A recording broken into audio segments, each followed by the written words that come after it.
ในน้ำที่ข้าพเจ้าเป็นประชาชนแห่งเมืองคำไซก็รู้สึกภาคภูมิใจเนาะที่มีขัวมิตรภาพแห่งนี้ที่เกิดขึ้นมาเพื่อจะได้ให้ประชาชนทั้งสองกำสองฝ่ายไปมาหาสู่กันอย่างสะดวกสบายเนาะแต่ผ่านมาก็เป็นได้ใช้เรือเนาะที่ไปมาหาสู่กันแต่ว่าถ้ามีขัวเนาะการไปมาหาสู่กันก็สิได้นำใช้รถแต่ว่าใช้ยานพาหนะที่ไปมาหาสู่กันได้สะดวกสบายเนาะเกี่ยวกับการที่มีขัวแห่งนี้เจ้าข้าพเจ้าชื่อ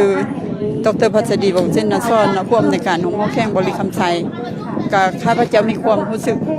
ดีใจเป็นอย่างยิ่งแล้วก็ที่ได้